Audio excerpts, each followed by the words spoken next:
Your fat tissue is an active organ. It makes a hormone whose whole job it is to tell your brain that you have enough stored energy to start burning some off for fuel.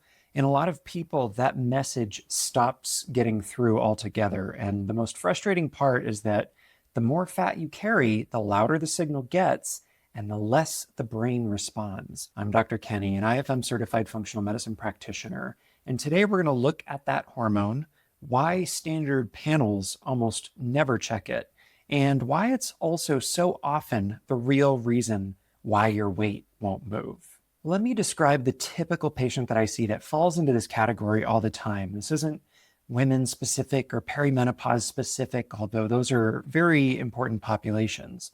I see it in men and women and across age groups of all types. And typically the person comes to me and they've done the work. They've done some of the deeper lab dives, they eat well, they train, and at some point they even have added calorie deficits on top of all of it, and their weight still won't move. What they usually tell me is some version of, I feel like my body is broken. Just know that it likely isn't broken. Your body is doing exactly what the signals that it's getting tells it to do.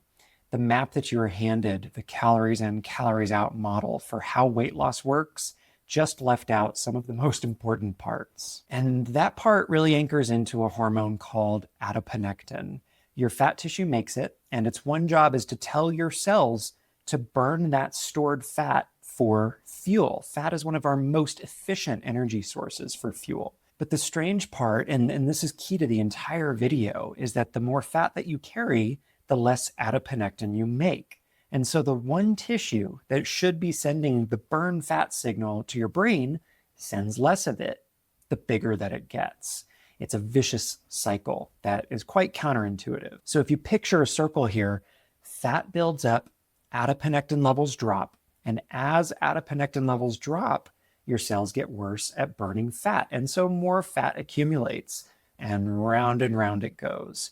More fat, less signal, more fat. This is why the first thing that most of us are told to reach for, cutting calories hard, can actually backfire, especially when it's the only move. If you cut too aggressively, you lose muscle along with fat, and it also sends stress signals for the body to conserve energy. Guess what? It does that in your fat tissue.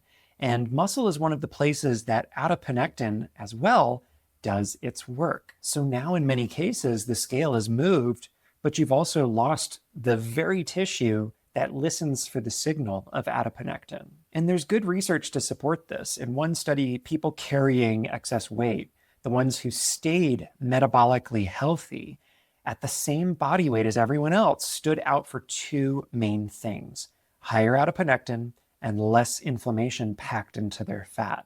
Those two things together explained almost the entire difference between these two groups. Where your fat sits and whether it's signaling properly tells you far more than the number on the scale itself. And by the way, I've put together a full research summary that goes over the studies in this video, and it's linked in the description and the pinned comment below, so check it out. So why doesn't this show up on a typical doctor's visit? Because adiponectin is almost never tested, and for three main reasons. Number one, it's not on a standard panel. Also, insurance doesn't routinely cover it. And third is that its importance wasn't really well understood until fairly recently. And oftentimes the standard labs and things like that are often 10, 20 years behind the research as it develops. But there's a deeper reason, I suspect, as well. Most of our conventional lab testing looks for something that is too high or too low that puts you into a categorical disease state. Adiponectin doesn't really work that way. It doesn't define a disease. It's less a number to fix, and it's more of a gauge or a signal that you can read to better understand what's going on underneath in the chemistry. It tells you how your whole system, cumulatively, around your fat cells is doing, how well your insulin is working, how much quiet inflammation is present and sitting in your fat tissue, and whether or not your cells can still burn fat at all, which is often a signal that comes at the mitochondrial level, or the little cellular engines that is where fat burning takes place. When your mitochondria are running low or inefficiently, even a perfect signal can't get much done. So when adiponectin comes back low, that gauge is telling you that the system around your cells and your fat storage has stopped responding due to a variety of factors. This is also why when you go down the rabbit hole of hormone testing, that optimizing estrogen or testosterone by themselves often disappoints in the weight loss category.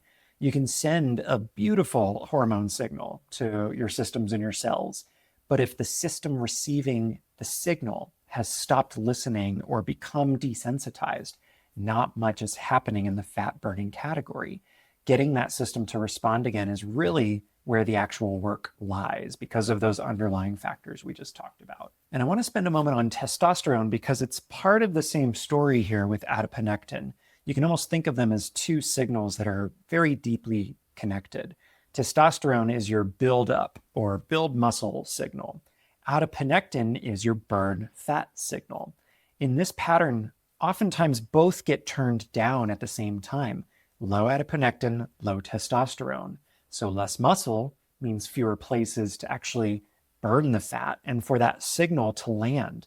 And a poor fat burning environment makes it harder for testosterone to do its work as well. Another vicious cycle. When they fall together, which is why chasing just one of them, like testosterone, usually gives you an unpredictable result at best, let alone sustaining that result. The body needs both to come back online at the same time. So what does a real investigation look like when it comes to this pattern? It starts by reading the whole system's pattern instead of just chasing one number on a lab value. For adiponectin, I like to look at it right next to fasting insulin, fasting glucose, HbA1c, sometimes fructosamine if we're not 100% sure what the long-term exposure to blood sugar looks like at the cellular level, because this tells me a lot more about how insulin is behaving. For testosterone, I often care less about the raw number, just free testosterone, which is often tested, and more about the conditions around it as well. What's using it up? What's keeping it locked up, like sex hormone binding globulin? What's converting it? And what are the stress signals that might be shutting testosterone production down? Because stress chemistry and sex hormone chemistry are deeply connected as well. As you can see, this is a spiderweb network of connections, and that's part of what systems-based functional medicine is all about. And all underneath these hormone signals is the nervous system, which is a piece that almost never gets checked alongside this hormone workup. When your body has spent years or decades or maybe your entire life in a low-grade state of stress, whether we perceive it or not, it quietly shifts the body and the fat storage mechanisms into storage mode, holding on to fat instead of releasing it for clean burning energy. And that is often one of the most invisible walls that people keep running into when we're talking weight loss resistance. Also, the order of operations matters here very deeply. Build some muscle before you try to strip back the fat aggressively so that the signal has somewhere to land. Get insulin working better at the cellular level before you expect fat burning to just switch back on. We call this metabolic flexibility. And then settle the nervous system before you expect any of these hormones to really hold steady. When you do it in the wrong order or in bits and pieces, again, this is where even the right moves fall flat because we're not honoring the complexity of the entire system. Here's another research piece to sit with. A 2024 study followed people that were losing weight and then trying to keep it off. Adiponectin did not reliably rise just because that weight came down. It depended on how they lost it and whether or not it stayed off. In other words, dropping the weight is not the same as fixing the signal, and that tells us what to actually aim for. If this is landing for you and you'd like my eyes on your case and you're in one of the states that I practice in, the next step is to watch the free training that's linked in the description below. It walks you through how I actually work, and it helps you to prepare for a health mystery map call with me or a team member so that we can see if we're a fit to working together. And I'm curious, if you've been told that your labs are normal after doing the routine workup, and yet you still feel like something's off or your fat burning potential is just locked up, What were you told when you pushed back, or did you have additional questions? Drop them in the comments below. I read every single one of them. So if you're doing everything right by the book and the things that you've heard online and you're still stuck, it's probably not a supplement deficiency or one more workout you have to get in. You might be missing this environmental layer that lets any of it work. The goal is to see the pattern, work through it in the right order for you based on your unique chemistry and lived experiences. And ideally, you tap into the body's potential to respond again. And that's the whole shift that I want you to walk away with here. And that's the whole shift of a systems-based way of thinking about weight loss resistance in virtually any condition when we talk about true root cause healing. The one piece we didn't get to in this video today, and maybe it's the most important of all for you, what happens when your cell's own engines, those little mitochondria, become the bottleneck to fat burning? Adiponectin can send the perfect fat burning signal, but if your engines can't run the process efficiently, nothing's moving. That's exactly what this next video is all about over here, how your mitochondria become the thing standing in the way between the signal and the result of your healing. So check it out. I'm Dr. Kenny, Root Cause Health Detective. Thank you for watching, and I'll see you in the next video.